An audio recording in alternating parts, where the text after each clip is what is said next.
Salam saudaraku terkasih dalam nama Tuhan Yesus. Saya percaya dimanapun Anda berada, ketika Anda mendengar dalam program rohani ini, kebenaran memberikan ini, saudara pasti diberkati. Baik saudara, puji Tuhan, hari ini kita dapat berjumpa lagi dalam program rohani ini, dalam kebenaran merdeka ini, agar saya percaya dimanapun dan apapun yang Anda kerjakan, ketika Anda mengikuti program rohani, saudara pasti akan diberkati Tuhan. Dan kita akan mengangkat pujian penyembahan. Dan setelah pujian penyembahan juga kita akan mendengarkan sabda firman Tuhan.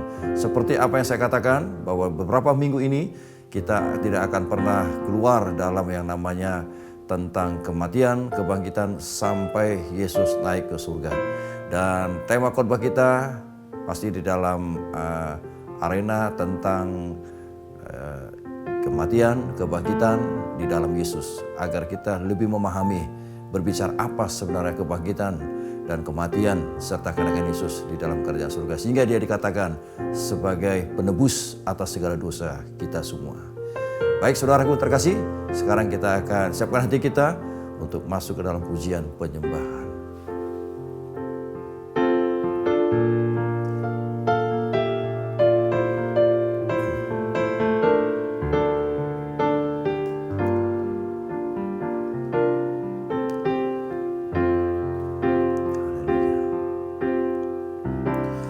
Kasih setiamu yang ku rasakan lebih tinggi dari langit biru. Kebaikanmu yang telah kau nyatakan lebih dalam dari lautan. Berkat-Mu yang telah ku terima sempat membuatku terpesona. Apa yang tak pernah ku pikirkan, itu yang Kau sediakan bagiku. Siapakah aku ini Tuhan? Jadi biji mata-Mu. Dengan apakah ku balas Tuhan, selain puji dan sembahkan.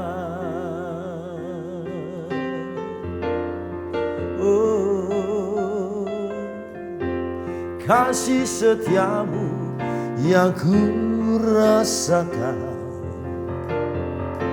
lebih tinggi dari langit biru. Kebaikan-Mu yang telah Kau nyatakan lebih dalam dari lautan. Berkat-Mu yang telah ku terima sempat membuatku terpesona. Apa yang tak pernah ku pikirkan, itu yang Kau sediakan bagiku. Siapakah aku ini Tuhan? Jadi biji mata-Mu. Dengan apakah ku balas Tuhan, selain puji dan sembah Kau. Siapakah aku ini Tuhan? Siapakah aku ini Tuhan? Jadi biji mata-Mu. Dengan apakah ku balas Tuhan, selain puji dan sembahkan. kadangkala kita sadar kita itu layak atau tidak di mata Tuhan. Sehingga kita bisa mengatakan, siapakah aku ini Tuhan? Perbuatan-perbuatan apa yang aku telah beri yang terbaik di hadapan-Mu Tuhan? Apakah aku sungguh-sungguh layak di hadapan-Mu? Saudaraku yang terkasih dalam Yesus. Tuhan Yesus yang kita kenal Allah yang hidup. Allah yang baik. Dia datang untuk menebus dosa kita. Penebusan dosa ini dia telah nyatakan lebih dulu dengan ungkapan kasih-Nya bagi kita. Baik melalui kematian-Nya. Dan dia nyatakan juga melalui kebangkitan-Nya. Walaupun kita tahu dia bukan Allah yang penuh dosa. Tidak ada satu dosa pun yang ada di dalam kehidupan dia. Tapi dia dibuat menjadi dosa karena perbuatan manusia. Kadang-kadang kita mau bertanya kepada diri kita. Siapa aku ini Tuhan? Apakah aku ini sungguh-sungguh sebagai biji mata-Mu yang layak di mata-Mu? Dan saya percaya saudara, datanglah pada Yesus. Jangan kau melihat masalahmu. Sampai kapanpun ketika kau melihat siapa diri kita, siapa hidup kita, sampai kapanpun. Gak ada perubahan di dalam hidup kita. Justru iblis bisa berperanan, ambil alih dalam hidup kita. Jangan banyak bertanya. Berbuat aja. Menabur aja. Perbuatan itu bicara tentang penaburan. Bukan berbicara perkataan. Karena firman yang kita percaya sebagai firman yang hidup bukan hanya perkataan. Tapi ada perbuatan. Biarlah melalui pujian penyembahan ini kita diingatkan akan kasih setia Tuhan tidak pernah berubah sampai saat ini.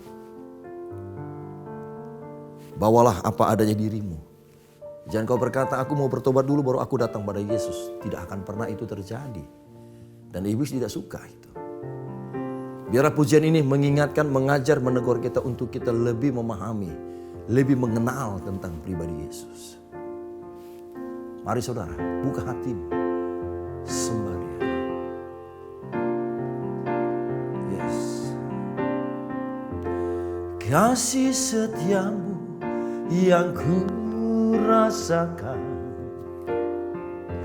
lebih tinggi dari langit biru.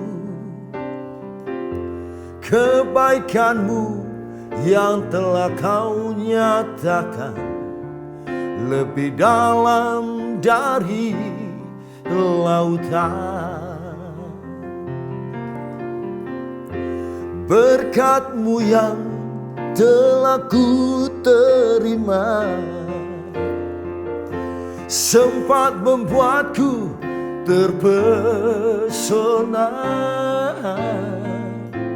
Apa yang tak pernah ku pikirkan, itu yang Kau sediakan bagiku.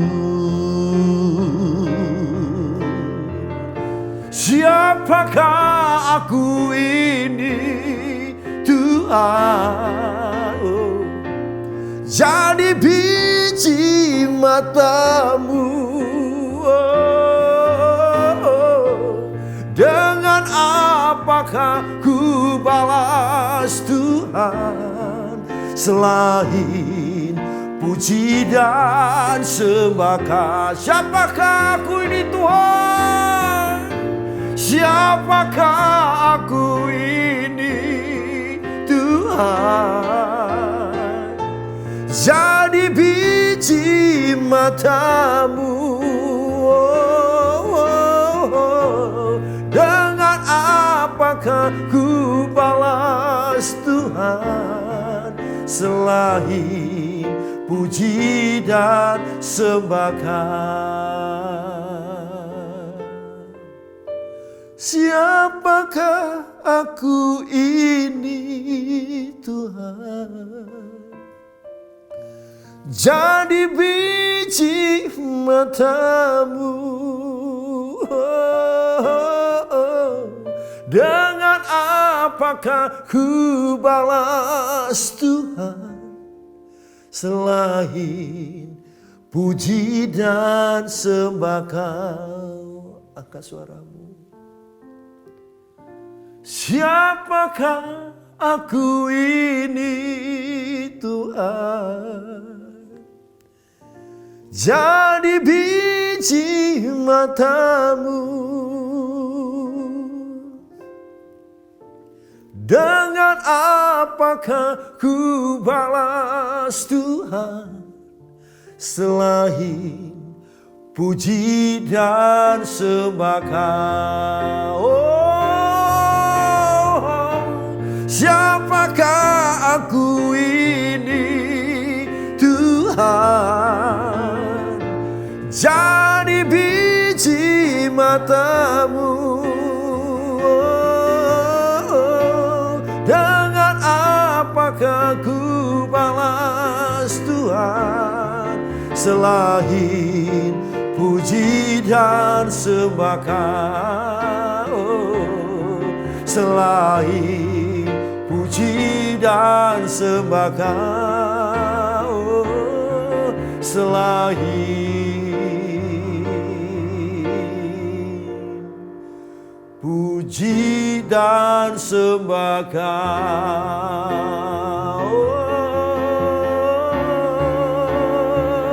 kami sembah Kau Tuhan. Haleluya. Siapakah kami ini Tuhan? Kami sembah Kau Yesus. Haleluya. Glory bagi-Mu Bapa. Kami menyembah Kau Tuhan. Kau Allah kami yang hidup, penebus segala dosa kami. Haleluya.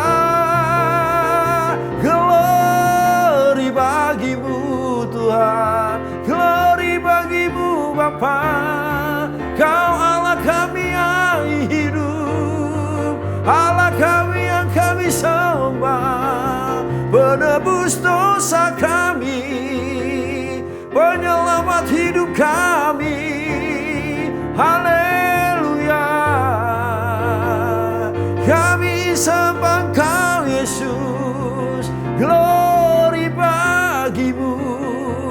Kami sembah Kau Yesus. Siapakah kami ini Tuhan? Oh haleluya. Jadi biji mata-Mu, penuhi kami dengan kuasa-Mu, penuhi kami dengan lawatan-Mu, pelihara hidup kami Tuhan. Kami sembah Kau Yesus, kami agungkan nama-Mu. Haleluya, haleluya. Kami sembah Kau Tuhan, kami muliakan nama-Mu Yesus. Kami muliakan Engkau Tuhan.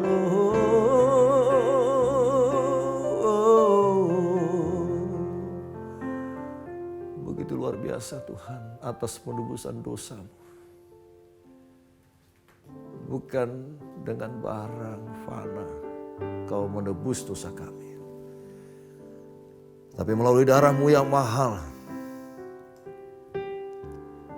yang tercurah di atas kayu salib, yang membuat satu perubahan hidup bagi kami sebagai orang percaya.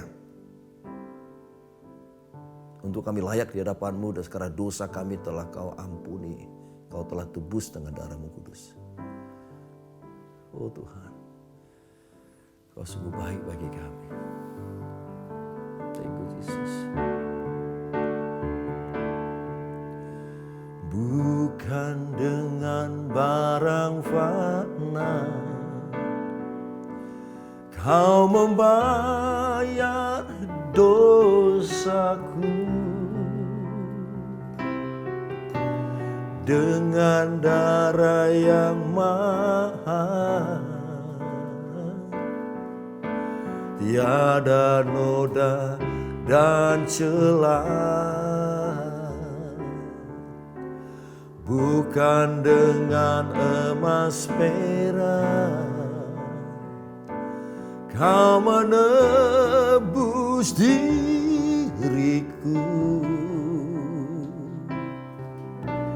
oleh segenap kasih dan pengorbananmu, ku telah mati dan tinggalkan cara hidupku yang lama. Semuanya sia-sia dan tak berarti lagi. Hidup ini ku letakkan pada mezbah-Mu ya Tuhan. Jadilah padaku seperti yang Kau ingini. Oh, ku telah mati dan tinggalkan cara hidupku yang lama. Semuanya sia-sia dan tak berarti lagi. Hidup ini ku letakkan pada mezbah-Mu ya Tuhan. Jadilah padaku seperti yang Kau ingini.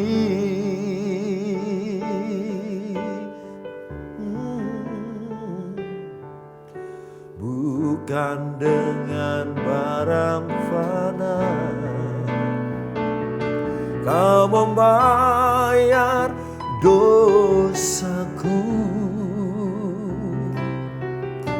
dengan darah yang mahal, tiada noda dan celah. Bukan dengan emas perak Kau menebus diriku, oleh segenap kasih dan pengorbananmu, ku telah mati dan tinggalkan cara hidupku yang lama. Semuanya sia-sia dan tak berarti lagi. Hidup ini ku letakkan pada mezbah-Mu ya Tuhan. Jadilah padaku seperti yang Kau ingini.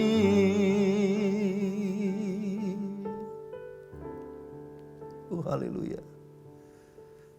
Kaulah Kau Allah yang baik. Penebusan dosa yang Kau telah nyatakan bagi kami bukan dengan emas perak. Bukan sesuatu hal yang biasa. Tapi dengan darah-Mu yang mahal, darah ini yang Kau telah nyatakan, Kau telah mau mengorbankan hidup-Mu ya Bapa untuk kami. Dan di atas kayu saliblah semua akhir dari segala penebusan dosa. Dan kau berkata semua sudah selesai. Saudaraku yang terkasih dalam Yesus. Pandang salib Yesus. Dia telah menyatakan kuasanya, kasihnya bagi kita. Dia tidak melihat lagi tentang sebesar apa dosa kesalahan yang kita pernah perbuat. Makanya dia tidak menebus dengan barang fana.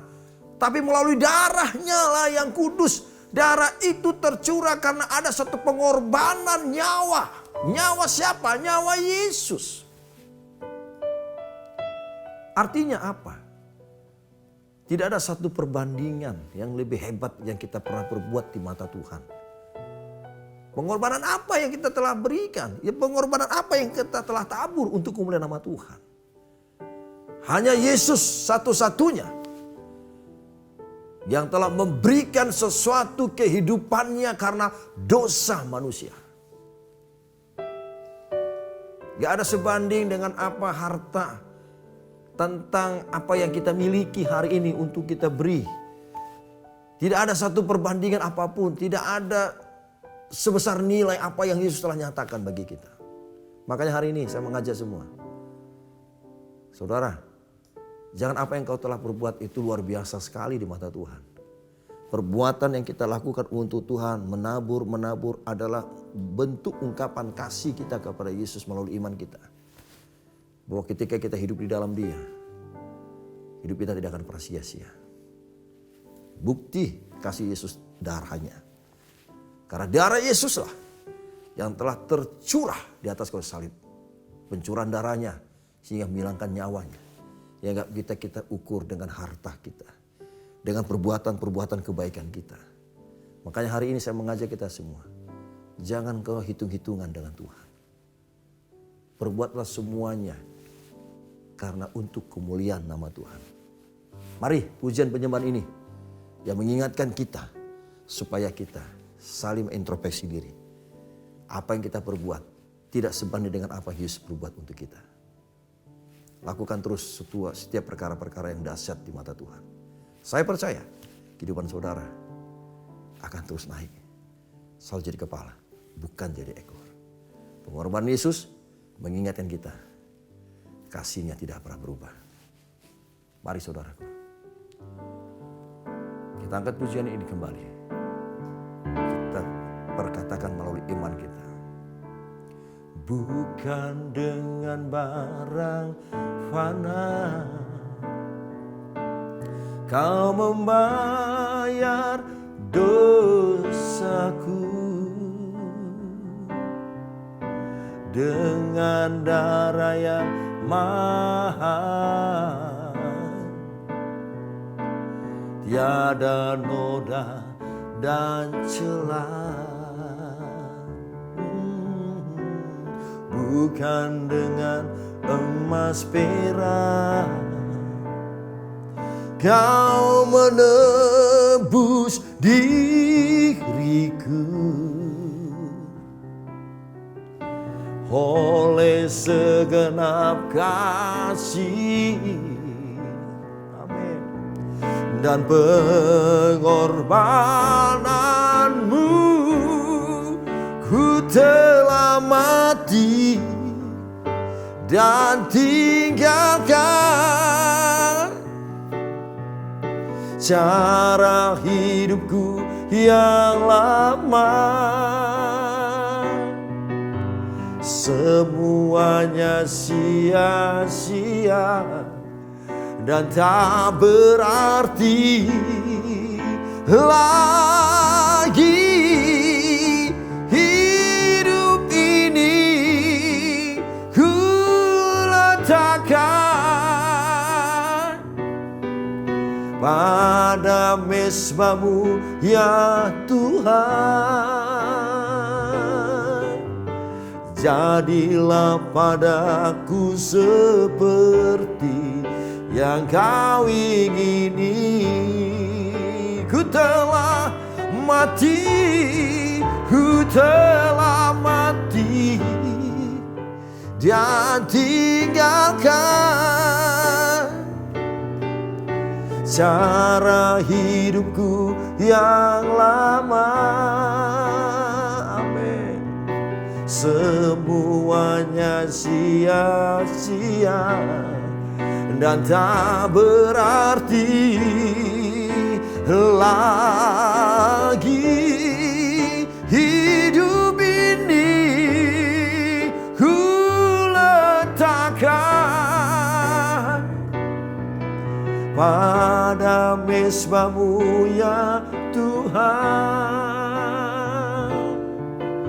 Jadilah padaku seperti yang Kau ingini. Jadilah seperti yang Kau ingini. Jadilah padaku seperti, jadilah padaku seperti yang Kau ingini.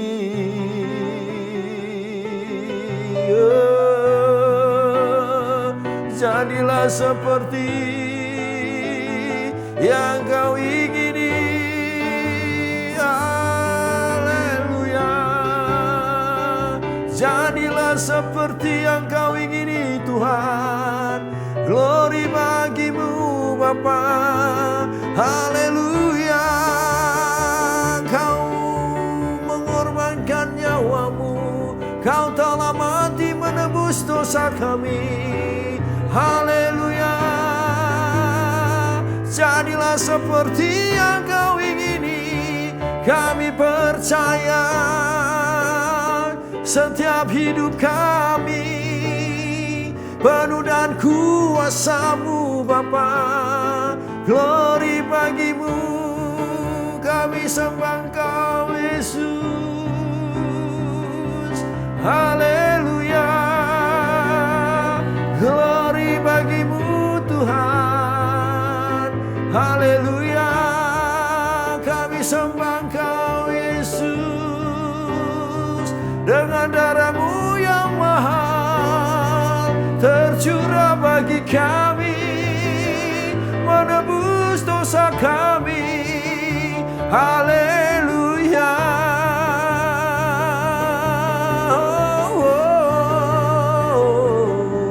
Kami sembah Engkau Yesus. Kami agungkan nama-Mu. Kami sembah Engkau Tuhan. Kau baik Tuhan. Jadikanlah seperti apa yang Kau ingini Tuhan. Oh, glory bagi-Mu. Glory bagi-Mu Yesus. Ku telah mati dan tinggalkan cara hidupku yang lama. Semuanya sia-sia dan tak berarti lagi. Hidup ini ku letakkan pada mezbah-Mu ya Tuhan. Jadilah padaku seperti yang Kau ingini. Oh, ku telah mati dan tinggalkan cara hidupku yang lama. Semuanya sia-sia dan tak berarti lagi. Hidup ini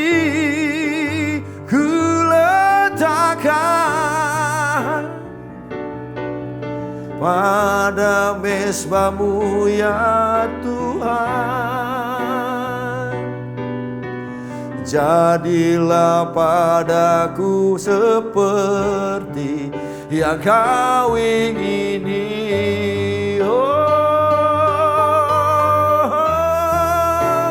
Hidup ini ku letakkan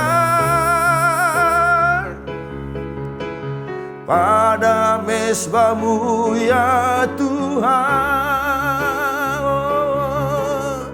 Jadilah padaku seperti yang Kau ingini. Jadilah padaku seperti, jadilah padaku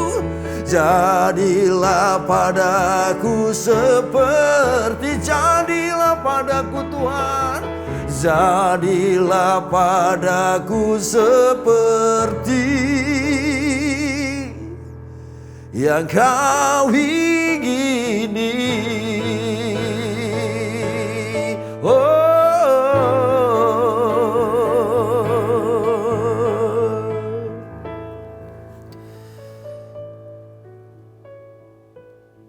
Pengorbanan-Mu di atas kayu yang ditandai dengan pencurahan darah-Mu Tuhan, yang membuat satu penebusan atas segala dosa kesalahan kami yang tidak bisa digantikan dengan barang yang fana.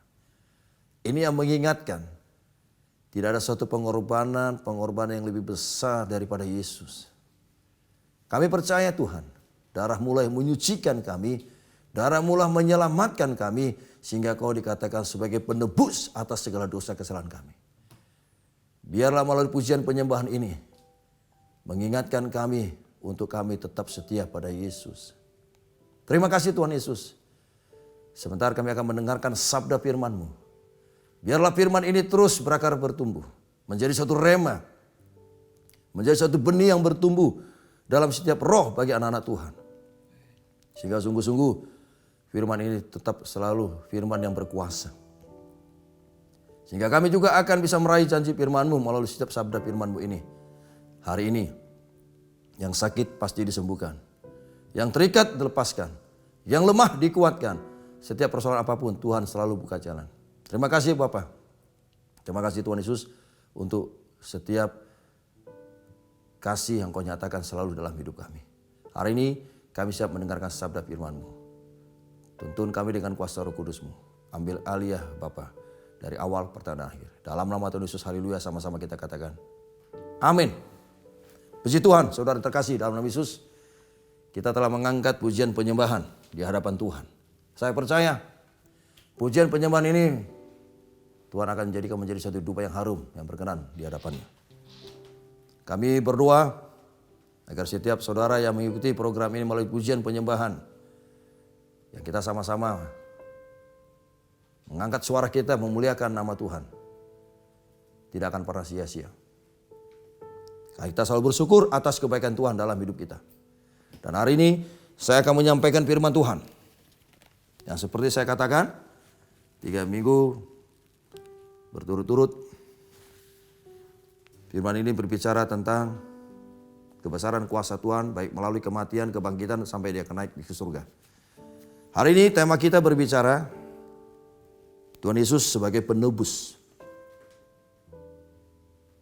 Kalau dikatakan Tuhan Yesus sebagai penebus, berarti ada sesuatu hal yang penting kita harus pahami. Kenapa Tuhan Yesus dikatakan sebagai penebus dalam hidup kita? Tapi sebelumnya kita akan baca dulu ayat firman ini tentang yang mengatakan Yesus itu adalah penebus. Yohanes 1 ayat 29 dulu, baru kita nanti akan buka 1 ayat 5. Yohanes 1, ya, Injil Yohanes 1 ayat 29. Demikian firman Tuhan. Perikopnya Yohanes menunjuk kepada Yesus.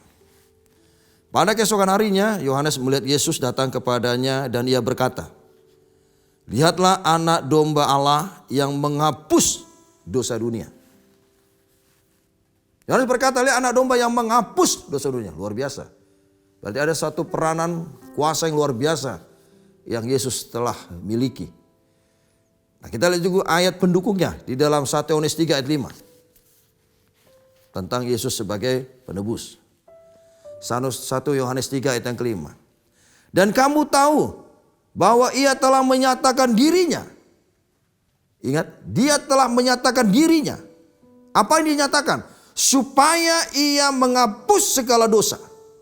Jadi ada satu perintah dari Bapa, ada satu otoritas dari Yesus yang mengatakan ia menghapus segala dosa. Ingat, ia menghapus segala dosa. Berarti di luar Yesus tidak ada kata menghapus segala dosa. Dan di dalam dia tidak ada dosa. Ini jaminannya. Ketika ada firman Tuhan berkata bahwa di dalam Yesus dia menghapus segala dosa. Dan penghapusan dosa ini dikatakan di dalam dia tidak ada dosa. Artinya apa? Bukan berarti kehidupan kita seenak-enaknya kita berbuat dosa. Bukan. Atau ketika kita berbuat dosa rasanya mungkin kita berkata aku sudah tidak berharga lagi di mata Tuhan. Bukan. Makanya hari ini kita harus hati-hati untuk mencermati ayat firman ini yang mengatakan supaya ia menghapus segala dosa dan di dalam dia tidak ada dosa. Jadi ada satu perintah dari surga, dari Bapa bahwa dia menghapus dosa. Berarti ada otoritas dalam diri Yesus. Nah, ketika dosa kita dihapus, apa dikatakan? Ada satu jaminannya. Apa dikatakan? Dan di dalam dia tidak ada dosa. Artinya apa? Tidak ada kata dosa dalam Yesus yang tidak bisa diampuni. Mari kita jaga iman kita. Supaya kita tetap konsisten. Iman kita yang paling penting. Supaya apa? Kita tidak meninggalkan Yesus karena persoalan masalah dalam hidup kita yang ada di dunia ini. Mungkin masalah rumah tangga, masalah ekonomi, masalah kesehatan. Mungkin masalah apapun. Karena kita tinggal dalam dunia masalah. Tidak ada orang di dunia ini tidak ada masalah. Mungkin kita berkata enak kali hidup dia ya. Seperti tidak ada masalah. Itu salah.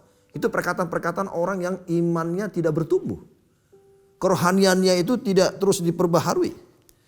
Makanya saya sampaikan. Kalau kita mengatakan sepertinya enak sekali kehidupan si A itu. Si B, si C. Enak kali kehidupan bapak itu, ibu itu, anak itu. Sepertinya kayaknya santai-santai aja. Itu kan kata kita. Makanya hari ini. Ketika firman Tuhan ini mengingatkan kita. Dan kamu tahu bahwa ia telah menyatakan dirinya. Jadi kalau Yesus yang telah menyatakan dirinya. Berarti ini tidak main-main. Berarti pernyataan diri Yesus yang dia nyatakan untuk kita. Bahwa ketika kita datang pada Yesus. Jadi lelah payahmu tidak pernah sia-sia. Makanya ketika firman Tuhan berkata. Dan di dalam dia tidak ada dosa. Berarti sebesar apapun dosa kesalahanmu. Datang aja pada Yesus dengan apa adanya. Karena kalau kita hidup dalam dosa. Itu gak ada kuasa hidup kita. Makanya saya perlu sampaikan bagi saudara. Apapun dosa pelanggaran saudara. Jangan tinggalkan persekutuanmu dengan Tuhan. Justru hidupmu lebih parah. Banyak sekarang bisikan-bisikan, omongan-omongan orang yang kadang-kadang tidak membangkitkan iman kita. Bahkan mungkin kita itu lebih rusak, lebih parah dari sebelumnya. Saya selalu mengajak bagi saudara. Mari, Yesus telah menyatakan dirinya. Bahwa kehadirannya untuk menghapus dosa. Dan di dalam dia tidak ada kata dosa. Artinya bahwa bukan berarti kita berkata orang Kristen itu tidak ada berbuat dosa. Bukan. Tapi saya mau menyampaikan hari ini bagi saudara. Ketika kita datang pada Yesus, apapun persoalan masalah saudara, tidak ada kata dosa yang tidak bisa diampuni. Ada satu jaminan, ada satu garansi yang Allah beri. Bahwa ketika kita dalam dia tidak ada kata dosa. Ketika kita datang pada Yesus selalu ada kuasa. Tuhan selalu mengasihi, Tuhan selalu mengampuni hidup kita. Makanya hari ini, inilah sesuatu dasar firman Tuhan yang kita harus pahami. Jangan gampang mundur karena perkataan orang. Kau sudah dosamu banyak sekali. Kamu tidak sadar ya. Kamu tuh kayaknya udah tidak layak lah dosamu diampuni. Itu jangan kau dengar perkataan-perkataan orang seperti itu. Biarkan aja. Dia tidak tahu. Kehidupan dia juga selama manusia masih hidup. Mesti terus bertanding. Masalah itu adalah pertandingan dalam hidup kita. Jangan suka menilai orang. Walaupun kau lihat dia bersalah. Jangan kau menilai dia. Kalau kau menilai dia, ingat penilaianmu kepada yang lain pun belum selesai. Karena kau belum tahu apa yang terjadi besok dalam hidup saudara. Jadi kita diingatkan di sini, penebus karena Tuhan Yesus sebagai penebus, penebusannya dimaksud artinya ketika kau punya masalah jangan lari di luar dari Yesus. Nah, hal yang kedua yang perlu saya sampaikan bagi saudara. kenapa Tuhan Yesus itu dikatakan sebagai penebus dalam hidup kita? Ada beberapa hal yang kita perlu pahami. Yang pertama adalah karena di dalam Yesus ada kuasa untuk menghapus dosa dunia. Jadi ini satu peranan yang penting. Kenapa Yesus dikatakan sebagai penebus? Yang pertama adalah karena di dalam Yesus ada kuasa untuk menghapus dosa dunia. Makanya dikatakan dia sebagai penebus. Nah, berbicara tentang penebus pun kita harus mengerti pemahamannya. Dikatakan dia sebagai penebus karena ada 3 hal yang perlu kita perhatikan. Yesus dikatakan sebagai penebus. Tadi ada beberapa hal. Yang pertama dikatakan karena di dalam Yesus ada kuasa untuk menghapus dosa dunia. Itu yang pertama. Nah, di dalam dikatakan dia sebagai penebus, dikatakan dia sebagai penebus, ada 3 hal yang harus dipenuhi. Jadi pembunuhan yang Yesus sebagai penebus udah dia genapi. Pertama adalah yang harus dipenuhi Yesus sehingga dia sebagai penebus, ia harus berasal dari keluarga yang sama. Apa yang dimaksud bahwa dia harus berasal dari keluarga yang sama? Artinya begini, kedatangan Yesus ke dunia atas perintah Bapa, dia tidak membawa atribut tentang kerajaan surga untuk dia datang ke dunia. Jadi dikatakan ia harus berasal dari keluarga yang sama. Kenapa dia tidak membawa atribut? Karena persoalan dia datang ke dunia untuk menebus, menghapus dosa manusia. Makanya dia harus menjadi wujud manusia.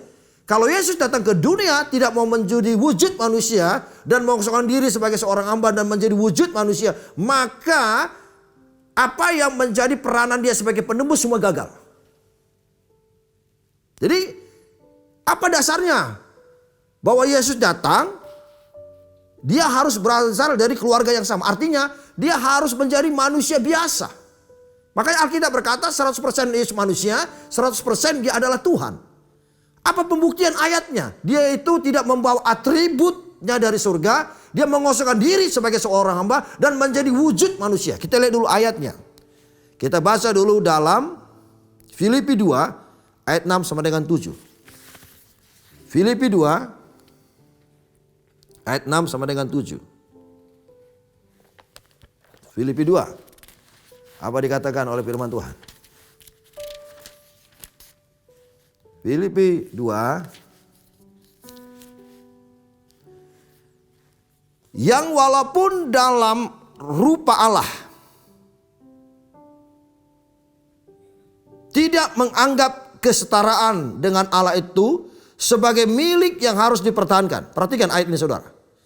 Yang walaupun dalam rupa Allah tidak menganggap kesetaraan dengan Allah. Artinya ketika Yesus datang ke dunia, dia enggak membawa suatu atribut tentang kerajaan surga dalam diri dia.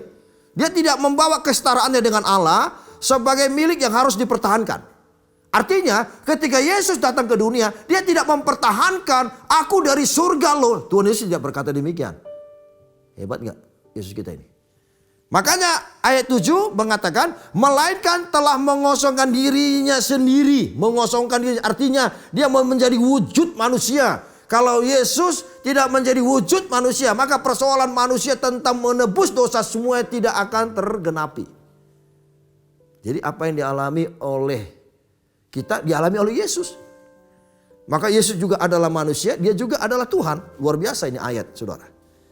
Melainkan telah mengosongkan dirinya sendiri dan mengambil rupa seorang hamba dan menjadi sama dengan manusia. Oh, keren habis ini ayat. Menjadi sama dengan manusia. Makanya dalam ayat 6 walaupun dalam rupa Allah, dia ada dalam gambar rupa Allah, tidak menganggap kesetaraan dengan Allah itu sendiri sebagai milik yang harus dipertahankan. Artinya ketika Yesus datang ke dunia, dia tidak membawa atribut dari kerajaan surga. Kalau Yesus tetap mempertahankan tentang dia sebagai Allah yang hidup untuk datang ke dunia, maka penebusan atas dosa manusia semuanya tidak akan tergenapi. Keren gak saudara? Makanya Yesus itu luar biasa. Dia memerendahkan hati supaya penggenapan firman itu terjadi di dalam diri dia. Apa maksudnya bagi kita sebagai orang percaya? Kalau Anda ingin mau diberkati Tuhan, mari rendahkan hatimu. Jangan kau membawa atribut tentang kekayaan hartamu, jabatanmu untuk kau datang pada Yesus. Itu tidak akan pernah saudara menjadi diberkati. Kata mengosongkan diri Yesus menjadi wujud manusia ini. Artinya bagi kita hari ini, kalau kau mau datang pada Yesus, rendahkan hatimu. Jangan membawa hartamu, jabatanmu, otoritas kuasamu untuk kau datang pada Tuhan. Itu tidak akan pernah ada artinya, semua sia-sia. Tidak akan tergenapi permohonan doamu. Ini gambaran bagi kita. Itu dasarnya. Jadi seseorang yang mau dikatakan penebus, ya, harus memiliki syarat ini. Syarat pertama, ia harus berasal dari keluarga yang sama. Artinya, karena Yesus datang ke dunia, maka Yesus harus menjadi manusia. Menjadi keluarga yang sama, artinya dia harus sama, setara dengan manusia dosa. Walaupun dia tidak berdosa, tapi membuat dirinya jadi berdosa karena dosa manusia kita. Itu yang pertama, sehingga dikatakan dia sebagai penebus. Ini syarat untuk menjadi seorang penebus. Kedua,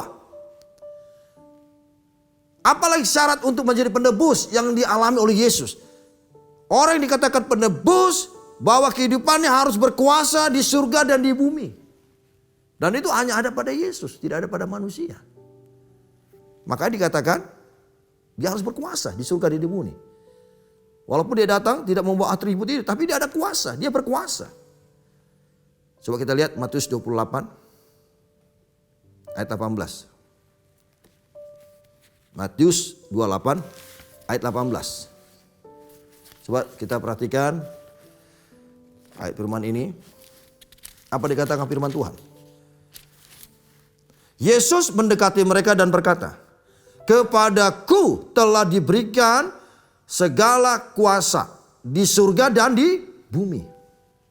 Kepadaku telah diberikan kuasa, apa dikatakan? Di surga dan di bumi. Inilah syaratnya untuk menjadi seorang penebus. Makanya ini menjadi suatu pembelajaran bagi kita. Bahwa manusia itu tidak ada kuasa untuk bisa merubah manusia. Hanya pada Yesus. Karena dia penuh kuasa di surga dan di bumi. Makanya dikatakan dia sebagai penebus.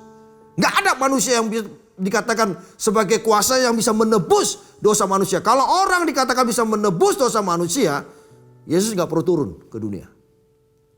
Ini kriteria dikatakan orang yang bisa dikatakan sebagai penebus. Ini hanya ada pada diri Yesus. Ini pembelajaran bagi kita. Hanya pada Yesus. Setiap kehidupan kita bisa diubahkan. Karena dia adalah penebus dosa kesalahan kita. Dan dia berkuasa di surga dan di bumi. Otoritas kuasa di surga dan di bumi itu ada pada Yesus, bukan pada manusia. Makanya ketika kau ada masalah, datang pada Yesus, bukan datang pada manusia. Manusia tidak bisa merubah manusia. Orang tua tidak bisa merubah anak. Anak tidak bisa merubah papa mamanya. Dia hanya datang pada Yesus saja. Karena Yesus sebagai penebus dan kriteria penebus, dia berkuasa di bumi dan di surga. Apapun persoalan masalah saudara, Bapak Ibu terkasih dalam Yesus, datang pada Yesus. Itu yang kedua. Yang ketiga, ya, syarat Yesus atau kriteria dalam pribadi Yesus dikatakan penebus. Syarat yang ketiga adalah ia mau menebus. Dan percuma juga kalau Yesus datang kalau dia tidak bilang mau menebus. Apa yang dimaksud bahwa ia mau menebus? Coba kita perhatikan di dalam firman Tuhan. Yaitu di dalam Matius 11 ayat 28. Matius 11 ayat 28. Apa dikatakan? Matius 11 ayat 28. "Marilah kepadaku semua yang letih lesu dan berbeban berat." Ingat.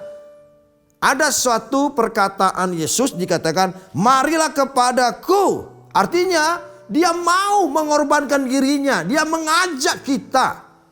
Pengorbanan yang Tuhan Yesus telah alami, inilah berbicara otoritas kuasa yang dia telah terima. Sehingga perkataan yang Yesus katakan, "Marilah kepadaku semua yang letih lesu beban berat.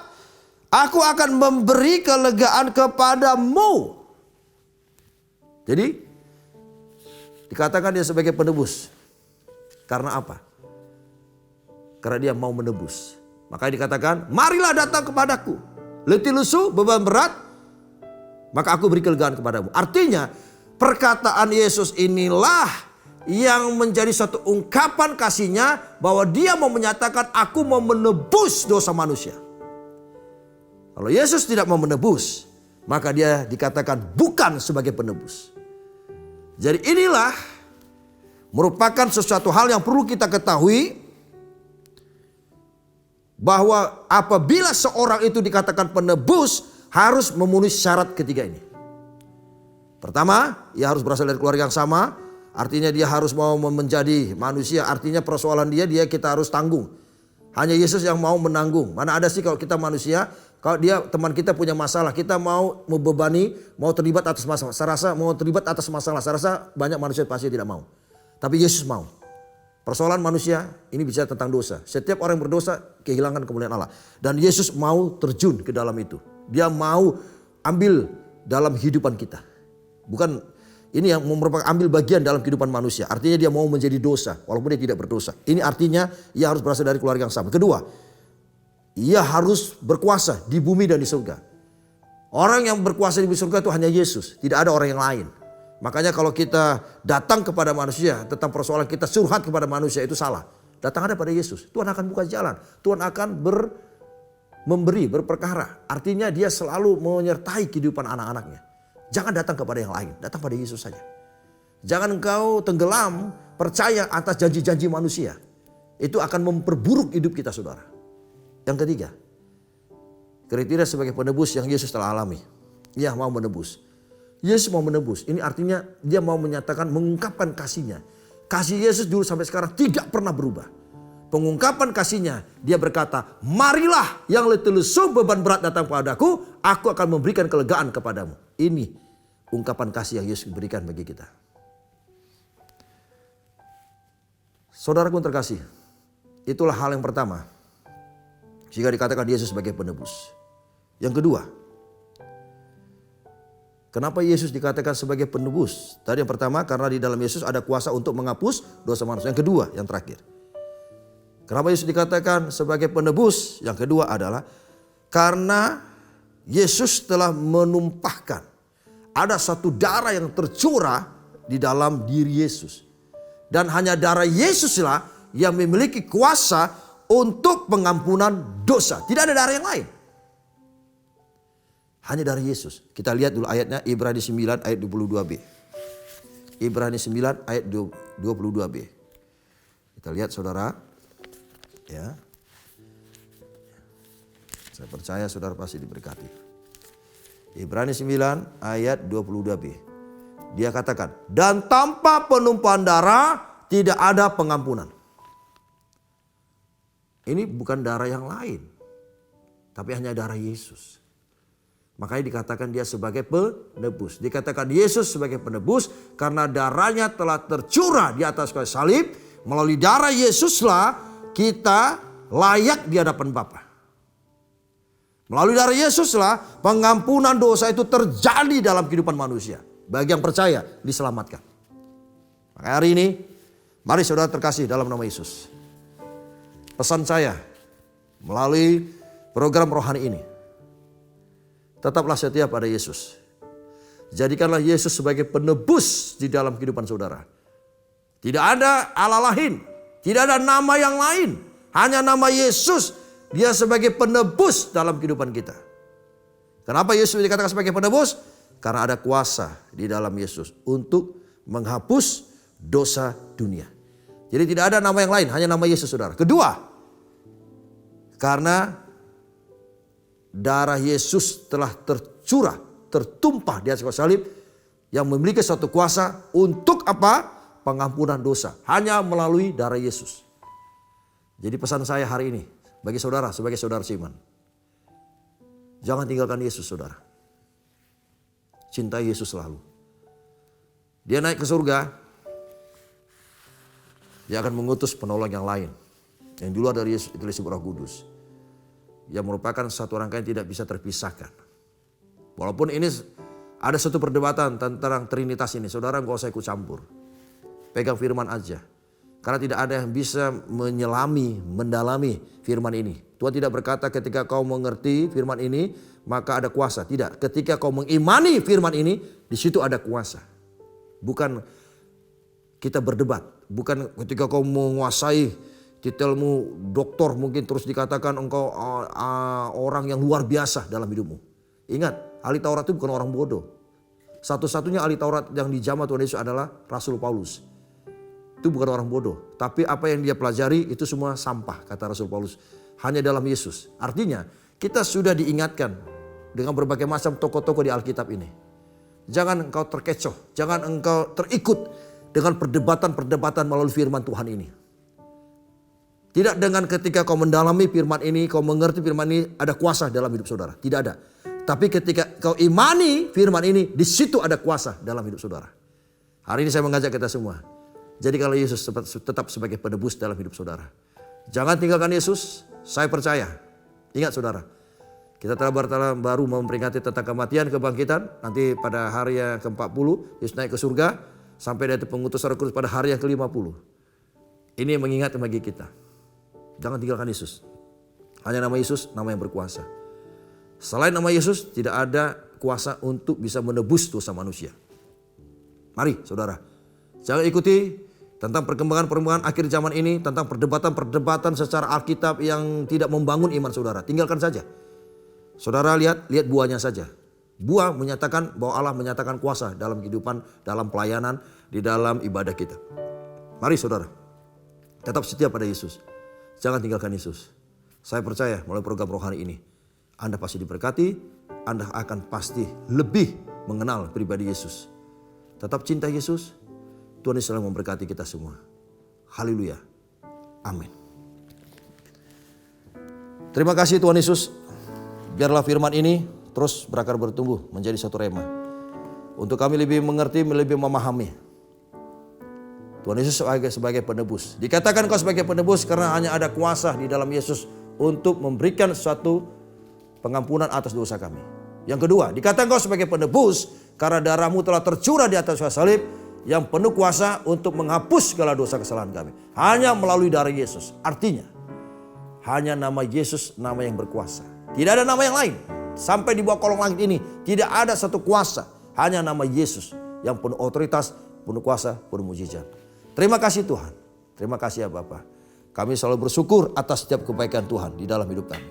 Terima kasih Bapa. Terima kasih untuk firman-Mu ini. Haleluya. Kami memuji kebesaran-Mu. Ajaib Tuhan, oh ajaib Tuhan. Kami memuji kebesaran-Mu. Kami memuji kebesaran-Mu. Ajaib Tuhan, ajaib Tuhan, ajaib Tuhan, ajaib Tuhan, oh ajaib Tuhan, ajaib Tuhan.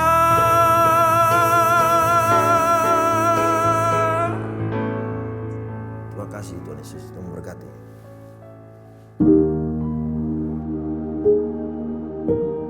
Thank you.